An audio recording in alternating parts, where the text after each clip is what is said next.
स्वागत है open the door में। आइए ज्ञान की इस रोमांचक यात्रा पर चलें। सब्सक्राइब करें और नई दुनिया के दरवाजे खोलें। क्या आप जानते हैं कि प्राचीन रोमवासी पेशाब यानी यूरिन को कपड़े धोने और दांत चमकाने के लिए इस्तेमाल करते थे? अजीब सुनने में लग रहा है ना, लेकिन यही सच है। और सिर्फ यही नहीं, इतिहास में ऐसी और भी कई अजीबोगरीब चीजें हुई हैं जिन पर आपको यकीन नहीं होगा। तो चलिए आज आपको एक अनोखी यात्रा पर ले चलते हैं। प्राचीन रोम में यूरिन को सोने से भी कीमती माना जाता था। लोग इसे बर्तनों में जमा करते और फिर इसे अलग अलग कामों में इस्तेमाल किया जाता था। कपड़े धोने से लेकर चमड़े को मुलायम बनाने तक पेशाब हर जगह काम आता था। लेकिन सबसे मजेदार बात जानते हैं? रोम की सड़कों पर यूरिन कलेक्शन पॉट्स रखे जाते थे ताकि लोग वहां पेशाब कर सकें और उसे इकट्ठा किया जा सके। अब सोचिए, अगर आपको कपड़े धोने हैं तो आप क्या करेंगे? डिटर्जेंट या साबुन इस्तेमाल करेंगे, है ना?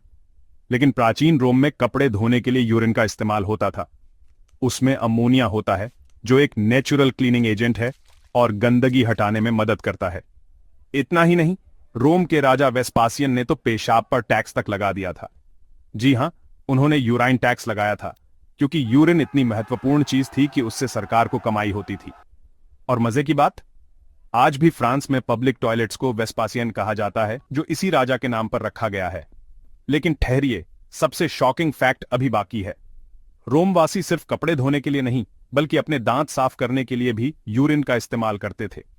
उनका मानना था कि यूरिन में मौजूद अमोनिया दांतों को चमकाने का काम करता है। अब सोचिए, अगर आज के जमाने में कोई टूथपेस्ट कंपनी ये फॉर्मूला यूज कर ले तो क्या होगा? अब पेशाब से पाइए मोतियों जैसे सफेद दांत। तो दोस्तों, ये था प्राचीन रोम की सफाई से जुड़ा एक गजब का सच। क्या आप पहले से इस बारे में जानते थे? कमेंट में बताइए। और अगर आपको ऐसे ही मजेदार तथ्य पसंद हैं तो लाइक, शेयर और चैनल को सब्सक्राइब करना ना भूलें। अगली बार फिर मिलते हैं एक और चौंकाने वाले फैक्ट के साथ। तब तक स्टे क्यूरियस, स्टे ऑसम।